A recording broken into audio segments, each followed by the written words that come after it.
Hello students, how are you? Welcome to my YouTube channel Directions 360. Dear students, today the topic of discussion is symmetry and group theory in chemistry. Students, जैसा कि हम जानते हैं, symmetry is a common phenomena in the world around us. हम कायनात में जहाँ पर भी अपनी नज़र दौड़ाएं, वहाँ पर हमें कायनात में सिमेट्री ही नज़र आती है। सिमेट्री कायनात की खूबसूरती की वजह है। स्टूडेंट्स, हम ऐसा भी कह सकते हैं कि सिमेट्री ही कायनात के जमालियाती हुस्न में इजाफ़ा करती है। स्टूडेंट्स, सिमेट्रिकल और अनसिमेट्रिकल चीज़ों में फ़र्क जानने के लिए हमें उन चीज़ों का मिरर इमेज देखना पड़ेगा। इस सिलसिला में हम कोई भी चीज़, गिवन सैंपल हो सकता है, कोई भी सब्सटेंस हो सकते हैं, कोई भी कंपाउंड हो सकता है, उसको दो इक्वल पार्ट्स में डिवाइड करेंगे। उसके जो हाफ फेसेस हैं वो एग्जैक्टली एक दूसरे का मिरर इमेज हो तो हम उन चीज़ों को सिमेट्रिकल कहते हैं, अदरवाइज़ उन्हें हम अनसिमेट्रिकल कहते हैं। नीचे डायग्राम्स में हमें सिमेट्री को कॉमन एग्जांपल्स के ज़रिए समझाने की कोशिश की गई है। देखें, हम चेयर्स को इसमें दो हिस्सों में डिवाइड किया है। अब चेयर का अगर हम मिरर इमेज लेते हैं तो एग्जैक्ट उसके जो सेकंड पार्ट है उसके इक्वल आएगा। जी हाँ स्टूडेंट्स, जैसा कि आप देख सकते हैं इस स्लाइड के अंदर हमें फेशियल सिमेट्री की एग्जांपल दी गई है। अगर एक चीज़ सिमेट्रिकल है तो उसकी मिरर इमेज मैंने आपको बताया था एग्जैक्ट आइडेंटिकल होगी। इस डायग्राम में हम देख सकते हैं कि ये फेशियल सिमेट्री, अब हमने इसको दरमियान में मिरर प्लेस किया है तो इसकी मिरर इमेज राइट साइड वाली और लेफ़्ट साइड वाली आपस में एग्जैक्ट एक दूसरे से आइडेंटिकल हैं, सेम हैं। अल्लाह ना करे कोई मसला आ जाता है, जमालियाती हुस्न में कोई डिस्टरबेंस आ जाती है तो मिरर इमेज एक दूसरे के ऊपर सुपर इम्पोज नहीं होते, बिल्कुल एक जैसे नहीं हैं, तो ये अनसिमेट्रिकल इमेज होगी। जी हाँ स्टूडेंट्स, अब हम स्टडी करते हैं कि किसी चीज़ में सिमेट्री कब होगी। आफ्टर रोटेटिंग अ मॉलिक्यूल और a substance on 360 degree, the same edges, same faces and same angles are repeated. Then we said it contains symmetry. क्या होगा अगर हम किसी मॉलिक्यूल को 360 डिग्री पर रोटेट करेंगे तो उसके सेम एजेस, सेम एंगल वगैरह आपस में रिपीट होंगे। और स्टूडेंट्स, जैसा कि मैंने आपको पहले बताया है कि सिमेट्री फाइंड करने के लिए दूसरा तरीका है, किसी भी चीज़ को दो हाफ में डिवाइड करें, हाफ फेसेस एग्जैक्टली एक दूसरे का मिरर इमेज दें तो उनके अंदर सिमेट्री मौजूद है। अब स्टडी करते हैं कि सिमेट्री ऑपरेशन क्या है। An operation which moves a molecule into a new orientation equivalent to its original. जी हाँ स्टूडेंट्स, किसी भी मॉलिक्यूल के ऊपर हम कोई ऑपरेशन अप्लाई करेंगे, उस मॉलिक्यूल को मूव करेंगे, रोटेट करेंगे, फिक्स ओरिएंटेशन देंगे, प्रॉपर एक्सिस के गिर्द रोटेट करेंगे। अगर रोटेट करने के बाद वो मॉलिक्यूल बिल्कुल अपनी ओरिजिनल पोजीशन पर आ जाता है, आइडेंटिकल हो जाता है जैसा कि वो पहले मौजूद था, तो हम कहेंगे कि ये क्या, हमने उसके ऊपर सिमेट्रिकल ऑपरेशन अप्लाई किया। जी हाँ स्टूडेंट्स, अब नेक्स्ट चलते हैं सिमेट्रिक ऑपरेशन होता क्या क्या है। A symmetric operation moves a molecule about on axis, about an axis or a plane or a point to its position. After that, after rotation, it will be indistinguishable, यानी कि पहले वाला और बाद वाला आपस में बिल्कुल एक जैसा हो। यानी कि हम किसी भी गिवन मॉलिक्यूल के ऊपर प्लेन कोई इमेजिनरी लाइन अप्लाई करेंगे, उसके रोटेट करेंगे अबाउट इट्स एक्सिस, कोई भी पॉइंट हो सकता है जो हम किसी मॉलिक्यूल पर अप्लाई करेंगे, वो बाद में बिल्कुल ही अनचेंज हमें अपेयर्स हो तो हम कहेंगे उस मॉलिक्यूल के अंदर सिमेट्री है। एग्जांपल इसमें दी गई है वाटर मॉलिक्यूल की, दरमियान में ऑक्सीजन है, साइड में दो हाइड्रोजन है। अब हम इसको 180 डिग्री पर रोटेट करवाएंगे तो इसके मॉलिक्यूल सेम हमें वैसे नज़र आएंगे, बिकॉज हमने कोई लेबलिंग वगैरह नहीं की, दोनों तरफ हाइड्रोजन है। अगर 180 पे अगर ये रोटेट भी होते हैं तो हमें बिल्कुल सेम नज़र आएंगे।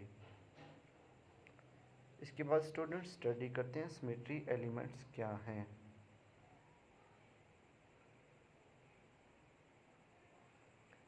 Symmetry element it is an axis, कोई एक्सिस हो सकता है, a point about which symmetry operations are carried out.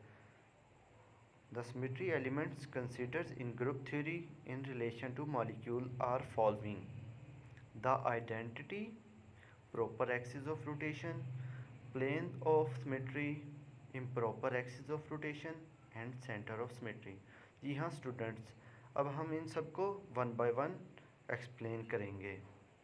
Students, असल में हमें एक मॉलिक्यूल दिया जाएगा, हमने चेक करना है कि ये मॉलिक्यूल कौन सा है और इसके ऊपर कौन कौन से एलिमेंट्स ऑफ सिमेट्री मौजूद हैं। जब हम बेसिक डेफिनेशंस वगैरह को स्टडी कर लेंगे उसके बाद हम मॉलिक्यूल की एग्जांपल लेंगे और उसे सॉल्व करेंगे। सबसे पहला स्टूडेंट्स सिमेट्री एलिमेंट है आइडेंटिटी। इसे आई से और ई से रिप्रेजेंट करते हैं। It tell us about to do nothing to a molecule, leave the molecule unchange, कि मॉलिक्यूल बिल्कुल वैसे का वैसा रहेगा। This element of symmetry is possessed by all the objects, यानी कि किसी चीज़ को अगर अनचेंज नहीं करेंगे, कुछ नहीं करेंगे तो बिल्कुल वैसे का वैसा रहेगा, तो मॉलिक्यूल में कोई तब्दीली नहीं आएगी। आइडेंटिटी के अंदर हम करते क्या हैं? आइडेंटिटी में if the sequence of operations brings a molecule back to its original configuration, the net operation is called identity. जी हाँ स्टूडेंट्स, अगर हम किसी मॉलिक्यूल पर ऑपरेशन अप्लाई करते हैं और वो हमें एग्जैक्टली वैसे का वैसा मिल जाए दोबारा से, तो हम कहेंगे इसके अंदर आइडेंटिटी मौजूद है। अब दोबारा से दोबारा जो हमें बिल्कुल एग्जैक्ट बिल्कुल वैसे का वैसे मिलने से दो मुराद हैं। एक है इनडिस्टिंग्विशेबल, कि मॉलिक्यूल इनडिस्टिंग्विशेबल है।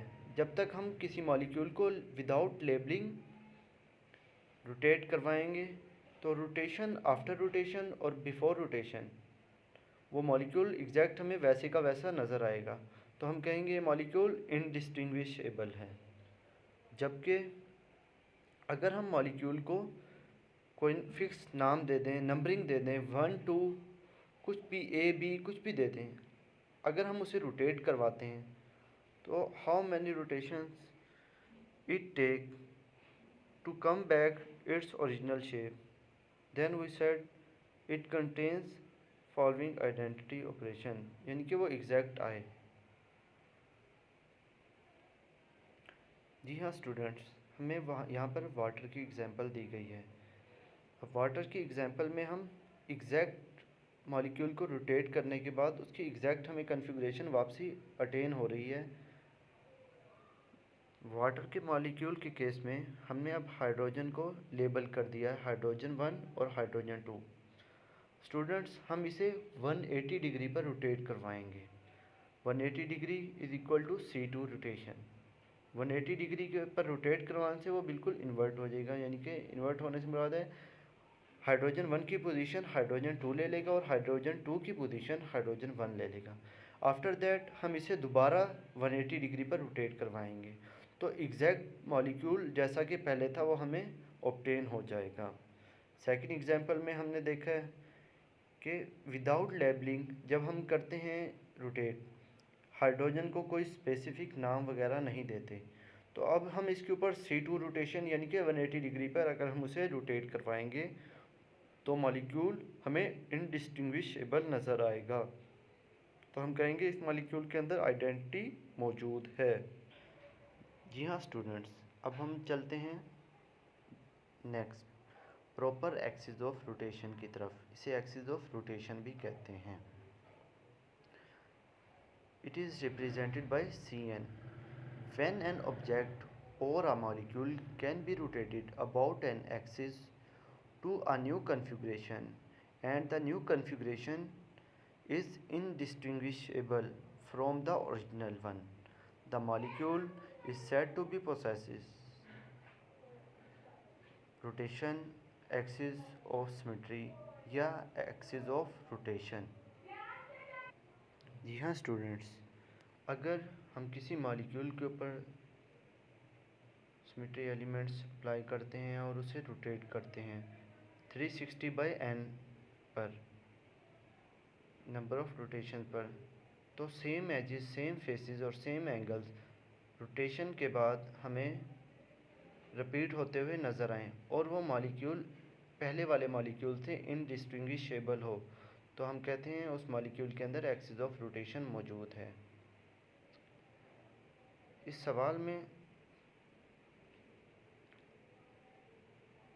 थीटा फाइंड करने का तरीका बताया गया है। थीटा फाइंड करने का तरीका है theta is equal to 360/n, where n is equal to 1 in case of 360 degree. It is also known as C1 rotation. When n is equal to 2, substance is rotated, molecule is rotated at the angle of 180 degree. It is also known as C2 rotation. When n is equal to 3, then theta is equal to 120 degree. It will be C3 rotation. When n is equal to 4, theta is equal to 90 degree. It is equal to C4 rotation. When n is equal to 6, theta is equal to 60. It is equal to C6 rotation. So we can find the value of theta by dividing 360 by n. N will be 1, 2, 3, 4, 6, so on. Let's discuss the example of water. In water we will rotate water molecule at the angle of 180 degree. Students, as we know that at angle 180, it's all the hydrogen are indistinguishable. Actually, we can say that the whole molecule is indistinguishable after rotation and before rotation. As we rotate the molecule at the angle of 180 degree, so we can say that the molecule contains C2 symmetry or C2 rotation. In a molecule there should be more than one axis of rotation. Students, जैसा कि अभी हमने water molecule को axis of rotation को water molecule में straight line से show करवाया हुआ है, जो कि ऑक्सीजन के दरमियान से गुज़र रही है। स्टूडेंट्स, दूसरी एग्जांपल की तरफ चलते हैं।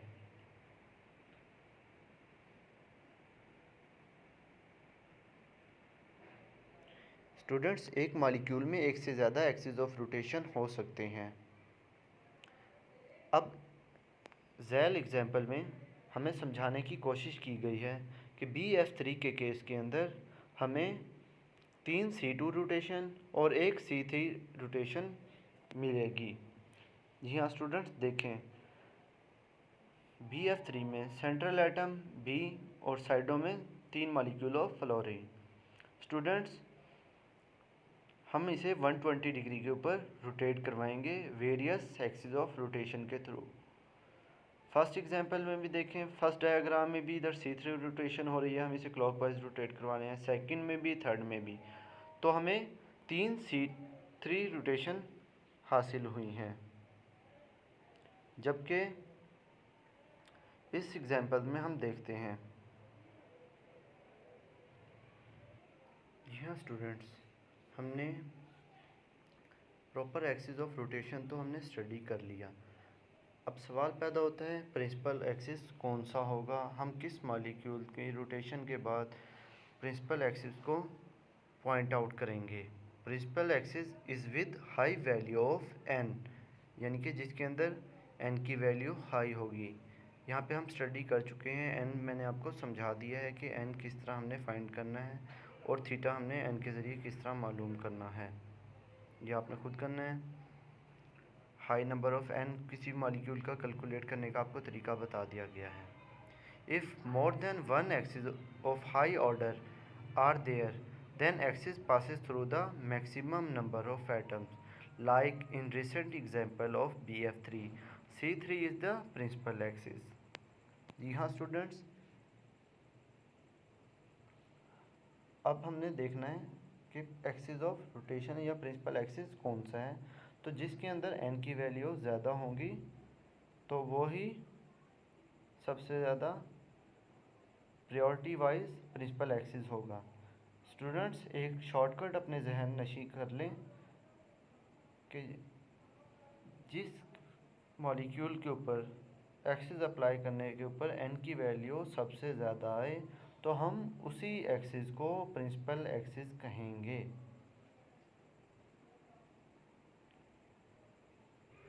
जी हाँ स्टूडेंट्स, अब हम डिस्कस करते हैं प्लेन ऑफ सिमेट्री क्या है। स्टूडेंट्स, प्लेन ऑफ सिमेट्री को सिग्मा से रिप्रेजेंट किया जाता है। स्टूडेंट्स, प्लेन ऑफ सिमेट्री एक इमेजिनरी लाइन है जो कि मॉलिक्यूल को दो इक्वल हाफ में डिवाइड करती है और वो इक्वल हाफ यानी कि एक दूसरे के यानी कि मिरर इमेज होते हैं। ये इमेजिनरी लाइन क्या होगी प्लेन ऑफ सिमेट्री? मॉलिक्यूल को दो मिरर इमेज में कन्वर्ट करेगी। जैसा कि हम पहले वाटर के मॉलिक्यूल को डिस्कस कर चुके हैं। अगर हम प्लेन अप्लाई करते हैं वाटर मॉलिक्यूल के ऑक्सीजन के मिड से तो हाफ ऑक्सीजन और वन कंप्लीट हाइड्रोजन होगा, तो उसका मिरर इमेज दूसरी तरफ क्या होगा? हाफ ऑक्सीजन और कंप्लीट हाइड्रोजन। तो मिलके कंप्लीट मिरर इमेज और मिलके क्या बनाएगा? एक कंप्लीट वाटर मॉलिक्यूल बना देगा। अब स्टूडेंट्स, डेफिनेशन की तरफ आते हैं। Plane of symmetry is an imaginary line that converts molecule into two equal halves with the mirror image of which are mirror image of each other. यानी कि plane of symmetry वो imaginary line है जो molecule को दो equal half में mirror images में convert कर दे। स्टूडेंट्स, डेल्टा एच रिप्रेजेंट करता है if a plane of symmetry is perpendicular to principal axis. तो हम क्या कहेंगे? Delta H, sorry sigma H. Sigma V if plane of symmetry is parallel to the principal axis then we say it have sigma V. Example हमें दी गई है in BF3 one sigma H is present. Sigma H one present means one perpendicular, यानी कि symmetry perpendicular है principal axis के गिर्द। ये BF3 की एग्जाम्पल एक प्लेनर एग्जाम्पल है, प्लेनर मॉलिक्यूल की एग्जाम्पल। स्टूडेंट्स, अब स्टडी करते हैं improper axis of rotation. Definition की तरफ आते हैं। A molecule is said to be possess improper axis of rotation of order n if rotation about the axis by 360 by n followed by reflection in a plane perpendicular to the axis leaves the molecule indistinguishable। Students, इस definition को समझने की कोशिश करें। अगर किसी molecule में हम कहते हैं कि प्रॉपर एक्सिस ऑफ रोटेशन मौजूद है तो उसकी क्या वजह है, कौन सी शराइत पूरी होंगी तो उसके अंदर एक्सिस ऑफ रोटेशन है। वो शराइत दर्ज झैल हैं।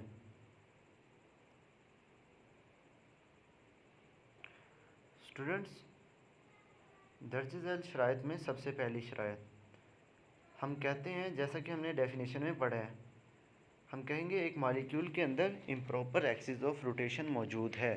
अगर आप मॉलिक्यूल पर दो काम करने के बाद आपको लगे कि मॉलिक्यूल बिल्कुल वैसे का वैसा मौजूद है, उन दो कामों में पहला काम है मॉलिक्यूल को 360 बाई n पर डिवाइड करें। n में भी 1 2 3 4 सो ऑन। तो मॉलिक्यूल डिवाइड करने के बाद यानी कि 360 बाई n से हमें क्या मालूम होगा? थीटा। एक फ़िक्स एंगल के ऊपर रोटेट करने के बाद हमें मॉलिक्यूल बिल्कुल वैसे का वैसा इनडिस्टिंग्विशेबल मिले तो हम कहेंगे इसके ऊपर इम्प्रॉपर एक्सिस ऑफ रोटेशन मौजूद है। नंबर 2, रोटेशन करने के बाद हम उसका रिफ्लेक्शन लेंगे मॉलिक्यूल का। उस रिफ्लेक्शन में यानी कि जो हमें मिरर इमेज ऑब्टेन होगा वो भी बिल्कुल वैसे का वैसा और इनडिस्टिंग्विशेबल नज़र आए, यानी कि मॉलिक्यूल रोटेशन से पहले और रोटेशन के बाद बिल्कुल एग्जैक्टली मैच हो और इनडिस्टिंग्विशेबल हो, तो हम कहेंगे कि मॉलिक्यूल के अंदर इम्प्रॉपर एक्सिस ऑफ रोटेशन मौजूद है।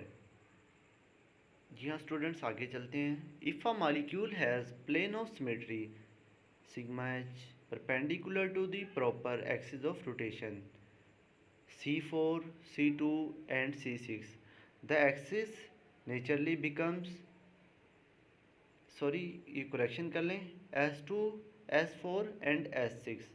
क्या होगा students,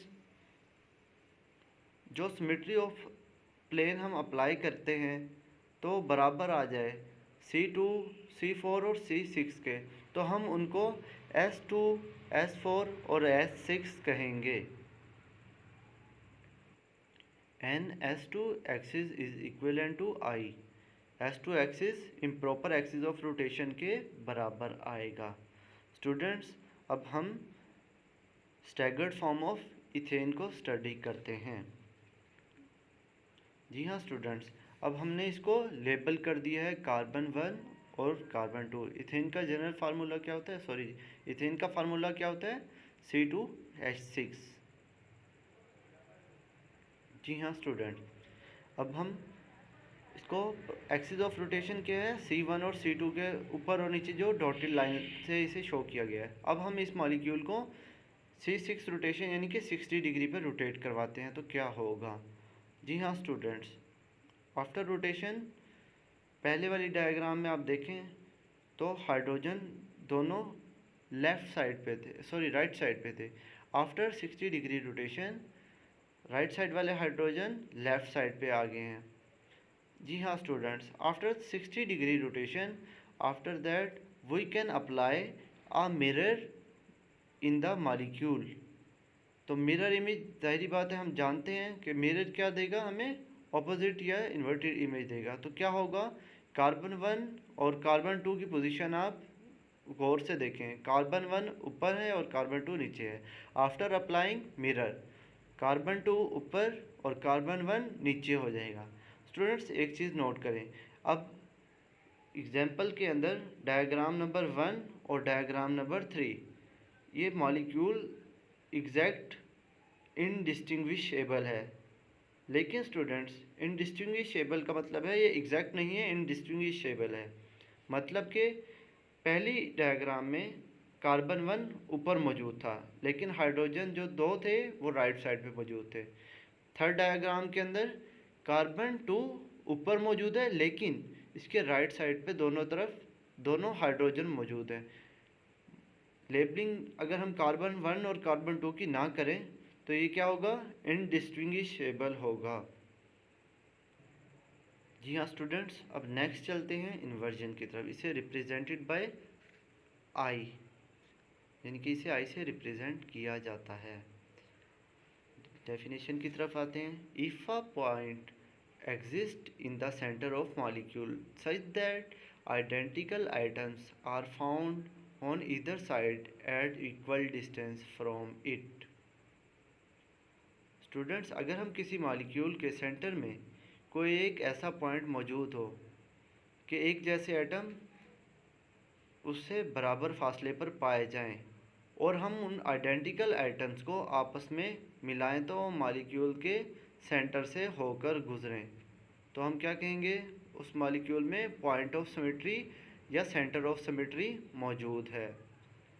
the centre point is called centre of inversion और सेंटर ऑफ सिमेट्री और point of symmetry in water molecule. Students example को फॉलो करें।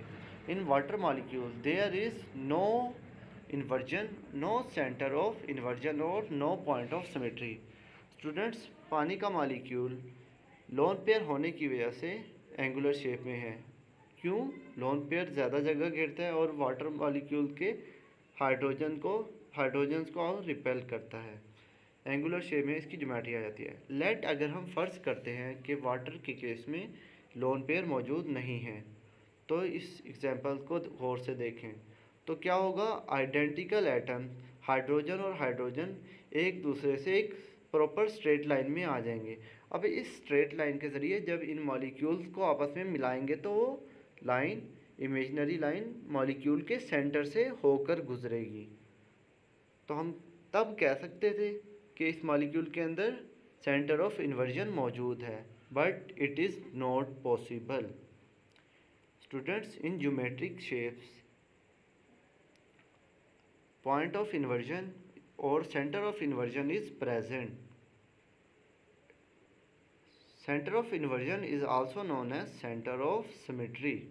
जी हाँ स्टूडेंट्स, ज्योमेट्रिक इमेज को फॉलो करते हैं। स्टूडेंट्स, यहाँ पे एक स्क्वायर शेप बनी हुई है, तो ये बॉक्स बना हुआ है स्क्वायर शेप का। इसके तमाम पॉइंट्स को जब हम आपस में मिलाएंगे तो स्टूडेंट्स, जैसा कि डायग्राम में दिखाया गया है कि तमाम लाइंस आपस में एक फिक्स पॉइंट से होकर गुजरती हैं।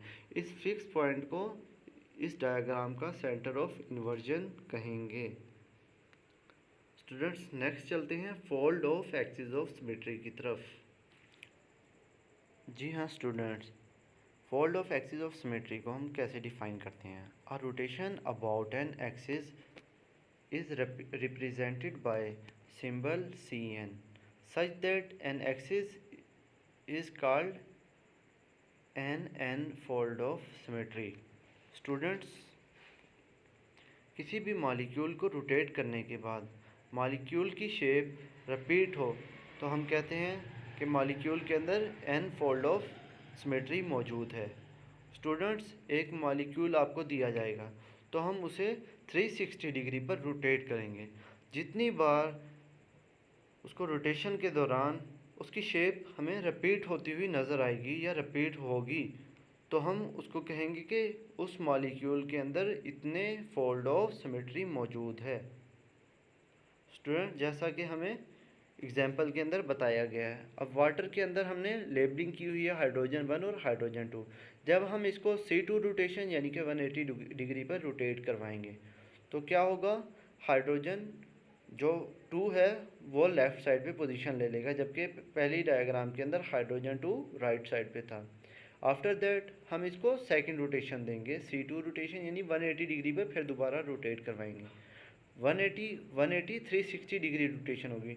तो 180 फर्दर रोटेट करवाने के बाद मॉलिक्यूल एग्जैक्ट अपनी पोजीशन पर वापस आ जाएंगे, जैसा कि डायग्राम 1 और 3 है। अब ये क्या है? बिल्कुल आइडेंटिकल है, बिल्कुल ओरिजिनल के बिल्कुल जैसे ओरिजिनल फर्स्ट थी वैसे ही अब ओरिजिनल की तरह हमें थर्ड मिली है। तो हम क्या कहेंगे? N fold of rotation water molecule में कितनी है? 2 रोटेशंस करवाई है हमने। 180 पे C2 रोटेशन 1 करवाई है, 180 पे C2 रोटेशन 2 करवाई है। तो हम क्या कहेंगे?